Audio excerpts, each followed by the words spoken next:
In this video, I'll give you the tools to find out how much your cards are worth. Whether you have collected a full set and want to know the price, whether you have a card in a different language like Japanese.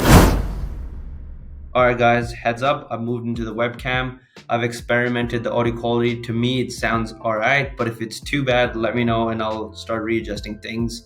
But yeah, as the title suggests, I wanted to share with you guys how you can determine the price.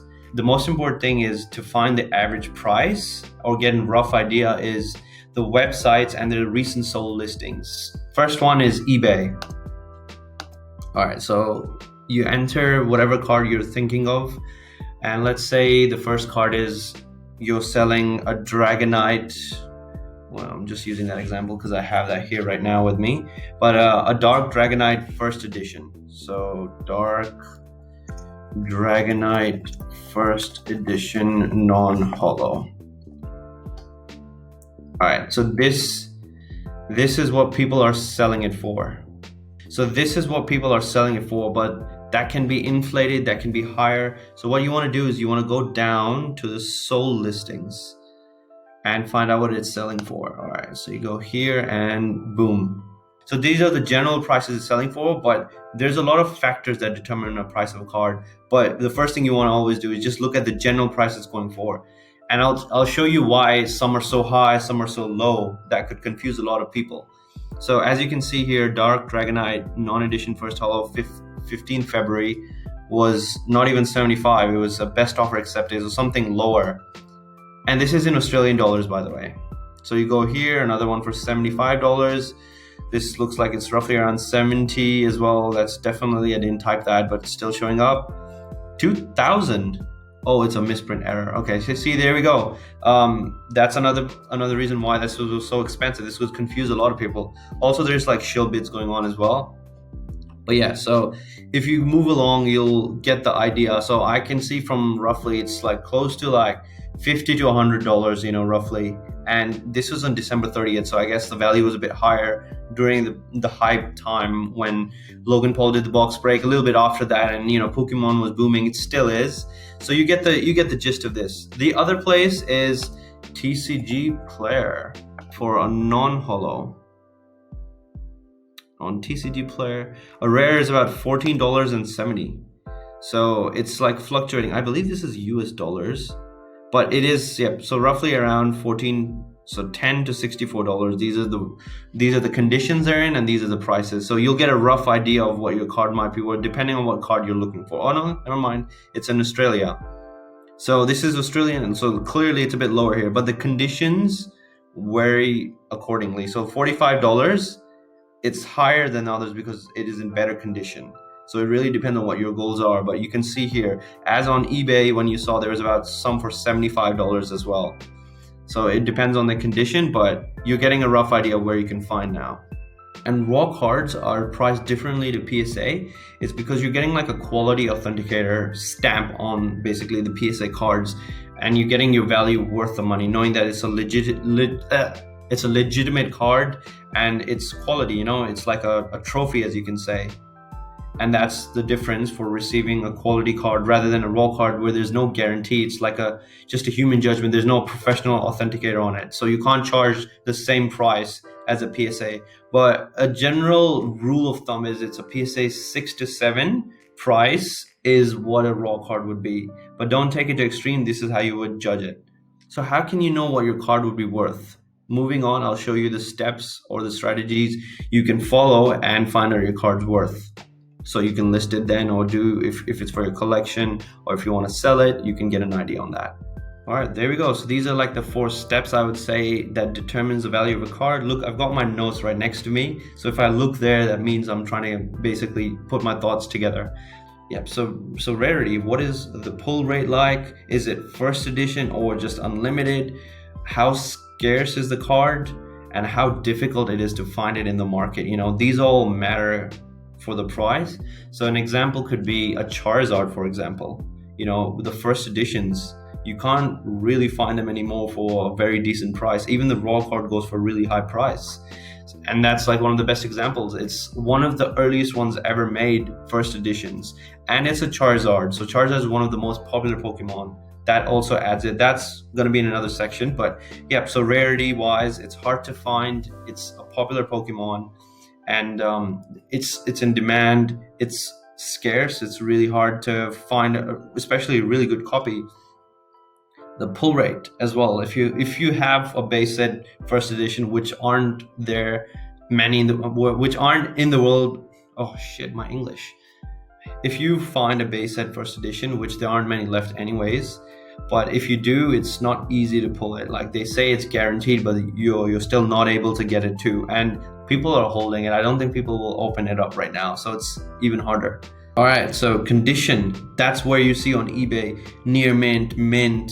What does all that mean? So if you basically get your card, so let me just use my card as an example. I'm not sure how well you guys can see this.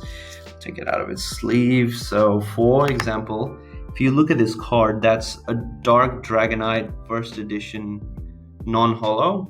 So if you look at the back, okay, where's the whitening? So yep, here on this side, I'm not sure if you can see, but there's a bit of, yeah, it's really hard to see. But on the card, there's a bit of whitening. Whitening means that reduces the value of the card basically. An excellent or like near mint means it's basically almost perfect condition. Whitening on the edges that you see also reduces the value of the card. If the centering off-centered, so this is a really good centered card. If you look from right to left, it's good centered. From top to bottom, it's good condition as well. Sorry, good centering as well. There's a nick, but even on the back, that I'm maybe right to left a little bit, but there you go. So the centering looks pretty good as well.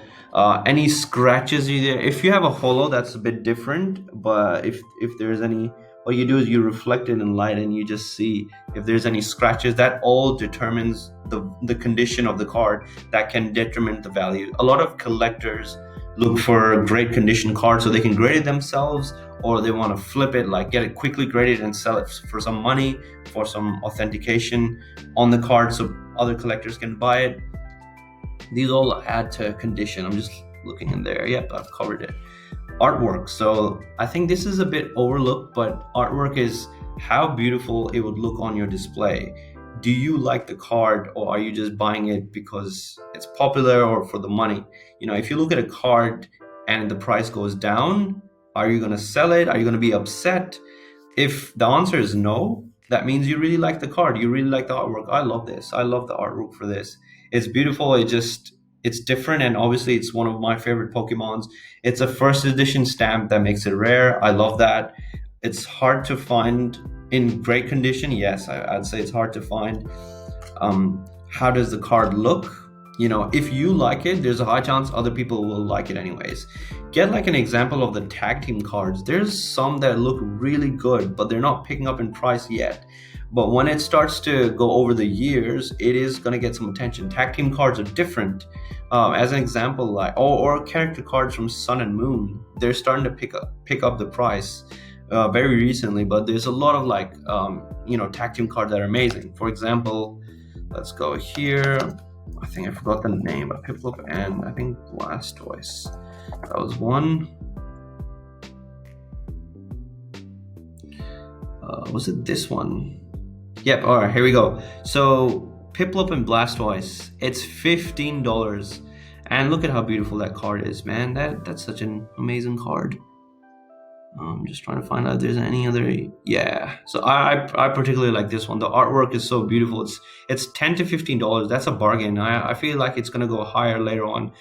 And it's rare. It's got one of the starters and one of the like Kanto region, one of the starter Pokemon. So it's definitely bound to do well. I just think that it didn't get the attention that it does because the market's so big right now.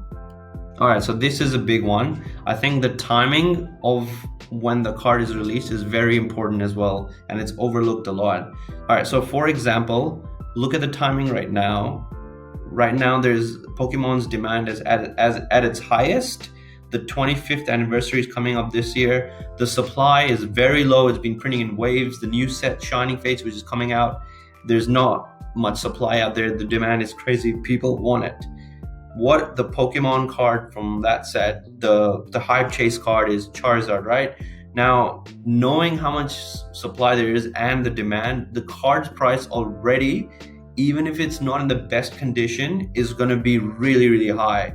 It's going to be a rare card, so I'm just looking at the formula that I've written down. It's a rare card. It's not easy to get. It's a shiny as well, so artwork wise it's beautiful. The condition is probably the only thing that won't matter much, because it's kind of going to be first come first serve. Whoever gets it is going to grade it and get like the first trophy stamp in a way, so it's definitely not going to matter much, I would say. But obviously the better condition, the better in terms of the value of the card. The timing is this. So if, let's say, it wasn't COVID, if the supply was there, even the demand was high but the supply was there, it would have affected the price massively. Like, it wouldn't have been like, let's say if right now the Charizard comes out, it might be $300-400. If the supply was there and the demand was still there, it would have been maybe 100, 150. It still makes a difference. The timing is big.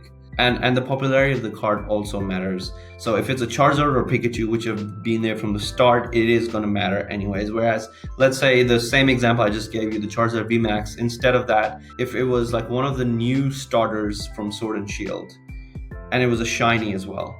The Charizard is a VMAX, but if it was a normal shiny, the price is still going to be high. Now in this example, condition would matter a lot, because it is a rare card, but it's not as rare as a Charizard. But in this, like, condition would matter, because people will have a higher chance of pulling it. They would want to make sure they have a better condition. The artwork is good. The rarity is still, like, I would say it's still a bit rare. The shinies aren't easy to pull. And it's Sword and Shield. It's not as popular as Charizard. So the value of that will, be lower than Charizard, for example. I hope that gives you an example of why certain cards do better than others. Why on eBay you saw maybe the same card, one in 2,000 and one in like 150. That misprint error makes it more unique, more rare. There's not many out there. So I hope that gives you an example. I'm just having a look at, so any card, for example, with that has maybe Charizard or Pikachu in like a special form in the next 2 to 3 months, because we know that the demand is going to be really high, the supply is going to be very, very low, is going to do well. Like, in terms of value, you can expect $200 for that card raw, not even graded. Don't bite my tongue on this when I say this. It's not with like 100% guarantee, but that's just based on market trends and like the psychology. It's going to be high for the next 2 to 3 months because the supply is so low, the demand is high, people are impatient, they really want to pull that card, and people know that there's limited supply, so they take full advantage of it. All right, so in this, the popularity even matters in terms of the language. If you have a scarce card, like it's so rare to get, like the Charizard first edition, the condition is awesome. The artwork, we all know what a first edition base set Charizard looks like. It's been like everywhere, but it's in a different language, Italian. It won't be worth as much because it's not the same feel. If you're an English speaking person, if you're born in USA, but you have an Italian card, it's not the same feeling. It's not what you grew up with. So the popularity and the language as well, in terms of that, matters. A Japanese Charizard would, they have a little, very similar artwork, but the language also makes a difference. People can't afford English right now, so they are going for that. And they have really good quality, so condition in that aspect matters. But the value, that's why it matters. So let's have a look. Oh, come on. All right, so it's loaded. All right, let's have a look at this one. So 1999, $40,000 that was sold for $40,008.5. Kudos to this person, whoever bought this. $40,000. This is in English. Let's look at the price in Japanese, and you'll notice the difference. Same, I guess, formula applies, but just because of the language, they said Charizard, the price will vary quite a lot. All right, there we go. There's an example. So this is not sold. This is what it's selling for. But as an example, you saw $40,000 on the English one. This is 9, so this is more. That was 8.5. This is a 1996, so it's a bit older actually. So it should be more. But because of the language, it's being sold for $4,999. That is almost a $35,000 difference in price, and hence you know that it matters. So there's data for you guys. All right, so how do you determine the value of your cards if there's no sold listings? You may have a card that you want to sell, know the value, and you don't know what the price is because there's nothing on eBay, for example. And you could have had a master set of, like, let's say the Pokemon McDonald's 25th anniversary. Not all cards are sold yet. You don't know what the average value is. Or it could be as you want to know roughly what you have a card and you want to know what the PSA value would be or the rough average. I'll show you right now. There's certain things that you can do to basically sell those cards or get an average idea. First thing is you go on eBay. Obviously, you try searching for it, you don't find anything. You put up the card based on these factors that I've told you, these 4 factors. What you think in your mind will be the price. And what you do is you put 5 to 10% higher than that price and you put best offer on. What that would do is people start bidding for it. People will put cheap prices, I know that. But what that will do is that will give you a rough idea of what the perception of that card is on the market. And you could either average that out. Let's say you put let's say just a Piplup card, a Piplup shiny card, $40 on the market, right? And you're getting the prices bidding at 20, 23, 26, 22, and you're now getting an idea it's that price, and you sort of overpriced. That's why I say 5 to 10% increase, because you want to do that. And best offer allows them to then, put their value, what they think. That way now all right, so this is there. Now you can average that out. So you could put it like around 21, 22, or you can go a little bit higher than what they've offered and justify why it should be that. It could be the quality is better.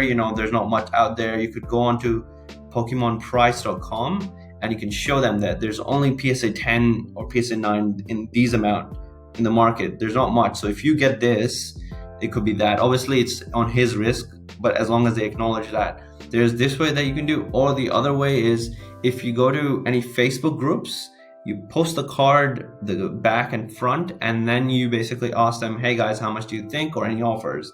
You'll again start to get offers over there as well, and that's how you can know it. And if you want to know what it is, the PSA value, or roughly what it could be, then you can basically just search up that card, look at the values and reduce it by maybe 20 to 30% to find the PSA 6 to 7 value. That's what you're roughly looking at as a raw card. But don't put that to heart. That's just a rough estimate. These are some ways how you can know the price of the card. Best offer allows you to do it, or Facebook groups asking people for their opinions. If you made it through, you guys are the OG. That's a long video, but I hope that really added value and you guys get an idea of how much your cards are worth, or what's the estimated value based on these points. All right, if you have any questions, pop them down below. Let's have a discussion on this and share your best Pokemon card collection. Let's have a discussion. I want to have a look. See you in the next video.